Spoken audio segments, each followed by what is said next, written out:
Hey, welcome. It's Brian, and this is Guitar Solo Reactions. Today we're back with one of my favorite bands, Rush, and we are doing the song Red Barchetta, one of my favorite songs off Moving Pictures, which was one of the few records between Fly By Night and Grace Under Pressures I didn't own till about a decade ago. And why? Because you could hear pretty much every song off this record and all the videos on MTV all the time. I loved Limelight, I loved Red Barchetta, Vital Signs, but you could see those all the time. So there was just something about it that I just didn't really feel like I needed to buy the record. Two of my favorites are Hemispheres and Permanent Waves. I think both of those records were really important to me, and I listened to them quite a bit. And even Caress of Steel and Fly By Night, I think, are almost perfect records as far as Rush is concerned. 2012 is, of course, in there as well. But the first Rush record I got, which was three, was Archives, which was the first three records. So Caress of Steel made a huge impression on me, mostly the second side, if we're talking about vinyl. Just the Necromancer and everything on that side. I just would listen to that a lot, and I still do quite a bit, at least once a week. So I am a Rush fan. Anyway, so with all that said, I've been slowly doing Rush songs here and there. They're not very popular. People don't really comment that much or whatever. I know there's a lot of fans out there, and this probably isn't their thing, but I just love watching them and talking about them because they're such an important band to me. Anyway, with that said, thank you. Please like, subscribe, and comment if this is your thing. If not, then thank you anyway. Here we go. Red Barchetta. This is called Red Barchetta. Well, it seems to me that a car has been one of the standard metaphors and volumes that have been written about the sociological and cultural impact of the car and what it represents. But it also has a very fundamental sensual appeal, and it's a metaphor for sexuality and for freedom.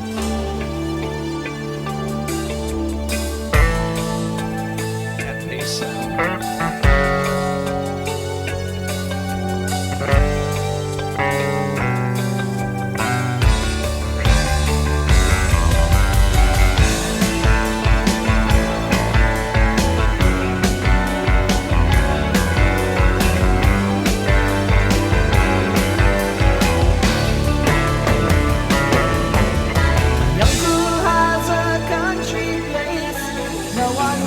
About. It's as it used to be a farm before the motor law. On Sundays I look the ice on the turbine that run outside the. That bass sound, man. A Rick. I don't know what his amps were back then, but so punchy, and he's got that really authoritative technique. It's like he pulls through the string when he hits it with the tip of his finger. It's this really, in a way, lots of finesse, but yet it just punches through. It's really amazing, his technique.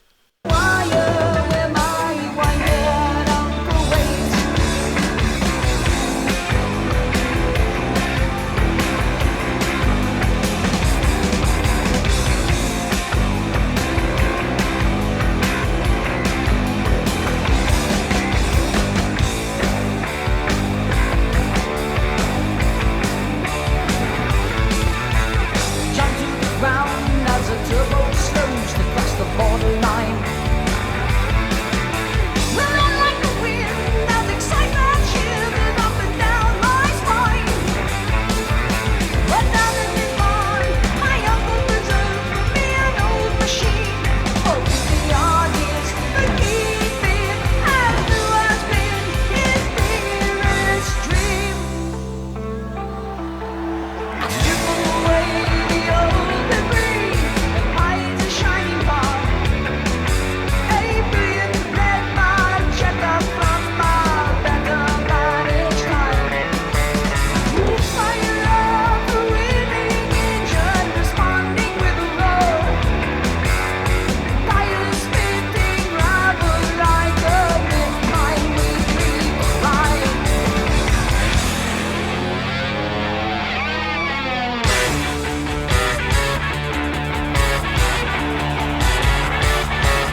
That guitar sound, like I should look up what he was using for chorusing and flanging, but it just really fills it out.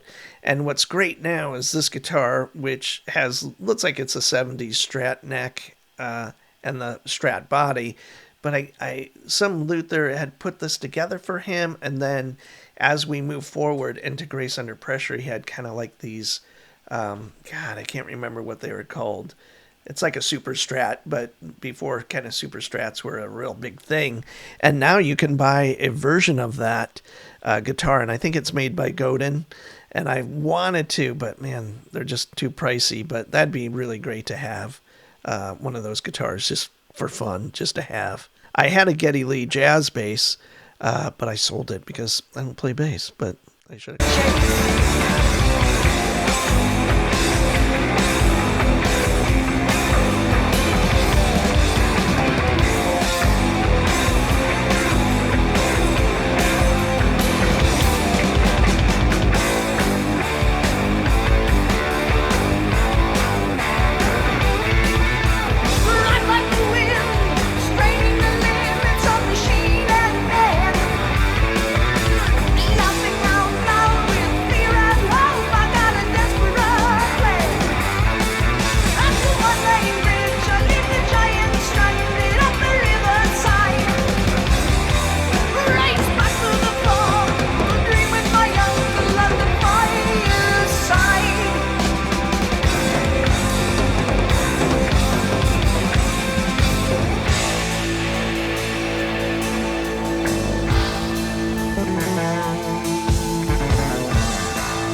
That whole harmonics kind of leading up to the end, and then he does these really nice kind of arpeggiated open string chords.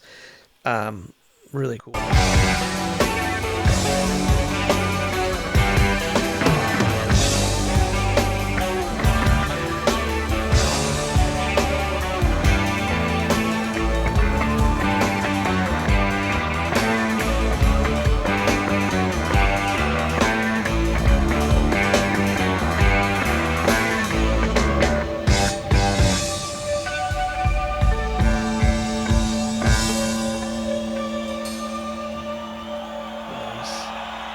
There we have it, the Incredible Rush doing Red Barchetta live in 1981.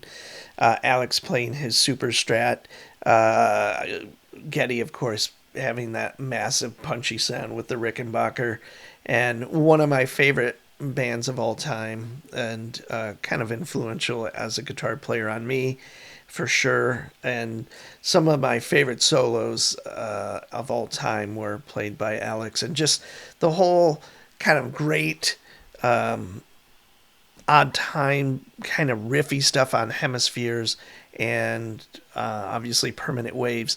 Those were huge to me. And then just that whole approach to chords that influenced many people, like just using so many open strings and just really unique stuff for sure. And they are one of the biggest progressive bands of all time.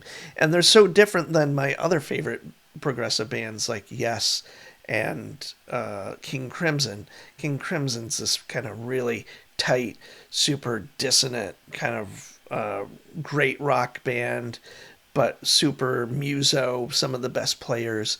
And then you have Rush that some of the best players as well, and they had just this completely different approach, almost like there's a little more Led Zeppelin, because they kind of more formulated in the mid-'70s as opposed to the late '60s, like King Crimson and Yes. And then Yes is this more pastoral, really beautifully long, dense compositions, and I'm so glad we have all three of those bands, and I got to see most of them. I never got to see Rush. I I don't know why. I think I just at the time their last couple of tours were expensive, and I probably was just not in the right place for it or whatever. And I as much as I love them, like I said, after Grace Under Pressure, I just stopped buying the records. I still would watch everything that they put out, like live DVDs and all of that. I have all of those, R40 and Live in Rio. There's quite a few. That's the one thing about the band. There's a ton of live records. I mean, a lot, and then live performance videos. And so that's a great thing going forward, because if you look at, let's say, King Crimson, there's not that many. If there's not, or there's almost none. And definitely of the 70s King Crimson, there's almost zero. There's a few TV appearances, where with Rush, you have some 70s stuff, then some, definitely you have this concert, which when it first came out, it was basically one record. And now if you go to buy it, it's basically 10 or, I mean, excuse me, it's like 15 songs. It's like this immense, cool selection of a lot of their stuff. So anyway, they have a lot of documented live material for sure. So that's always great to see and hear. And I am Brian. Thanks for sticking around. I'll see you soon.